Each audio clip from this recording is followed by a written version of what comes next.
में यकीन रखते हैं तो आपको मानना पड़ेगा इस देश में एक ही पुस्तक है, वो है भारत का संविधान, जिसके तहत हमारे सारे कानून बनते हैं, जिसके तहत हमारे सारे लोग काम करते हैं, जिसके तहत हमारा सुप्रीम कोर्ट काम करता है, जिसके तहत उच्च हाई कोर्ट काम करता है, जिसके तहत संसद काम करती है, जिसके तहत राज्य विधानमंडल काम करता है। इसी के तहत हम सबको अधिकार मिलते हैं। इसलिए हम सबको एक आधुनिक किस्म के स्वाधीनता मूलक जिंदगी जीने का सपना हम देख सकते हैं। इसलिए हमारे लिए जो सबसे महत्वपूर्ण पुस्तक है वो संविधान। इसलिए इस देश में सबसे सुपरमेसी में सबसे सर्वोच्च हमारा संविधान है। ये आप लोगों को ध्यान रखना। और हमारा संविधान जो है उसमें मूल कर्तव्य भी दिए गए हैं कि राज्य का ये कर्तव्य नहीं है कि हम लोगों को फंडामेंटल राइट्स दिए हैं और बहुत ही खूबसूरत हमारे फंडामेंटल ड्यूटी भी हैं, जो इंदिरा गांधी ने 42वें संविधान संशोधन में 10 फंडामेंटल ड्यूटी को जोड़ा, जबकि हमारे मूल संविधान में मूल कर्तव्य नहीं दिए गए थे। ये इंदिरा गांधी ही ऐसा कर सकती थी, मुझे मालूम है, क्योंकि वो भी बहुत इंटेलेक्चुअल थी। इसलिए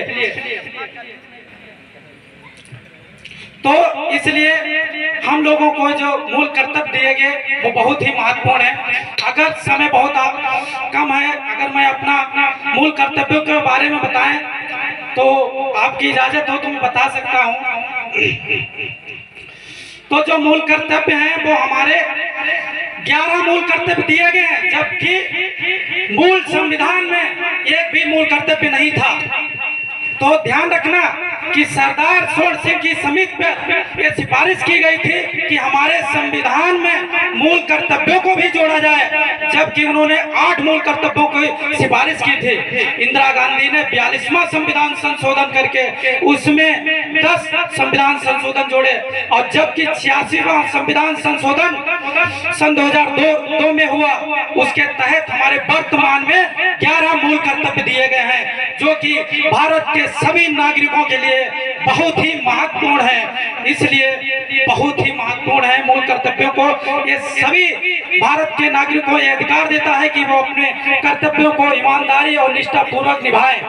तो पहला मूल कर्तव्य करता है कि भारत का पालन करें और उसके आदर्शों और संस्थाओं 1949 को लागू हो गया था। ये कारण रहा हमारा संविधान 26 जनवरी 1950 को इसीलिए लागू किया गया। तो समय का अभाव है, इसलिए हम प्रस्तावना जो हमारे संविधान का बहुत ही महत्वपूर्ण अंग है, अगर आप उस प्रस्तावना को पढ़ लें तो पूरे संविधान का एक मोटा आइडिया यानी रफ आइडिया लग जाएगा, जो बहुत ही महत्वपूर्ण है। और संविधान भी हमारा बहुत महत्वपूर्ण है। तो हम अपनी प्रस्तावना शुरू करेंगे।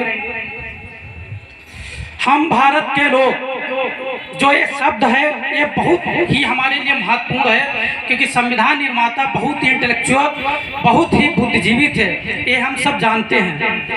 तो हम भारत के लोग भारत को एक संपूर्ण प्रभुत्व संपन्न समाजवादी पंथनिरपेक्ष लोकतंत्रात्मक गणराज्य बनाने के लिए तथा उसके समस्त नागरिकों को सामाजिक, आर्थिक और राजनीतिक न्याय, विचार, अभिव्यक्ति, विश्वास और धर्म की उपासना, प्रतिष्ठा।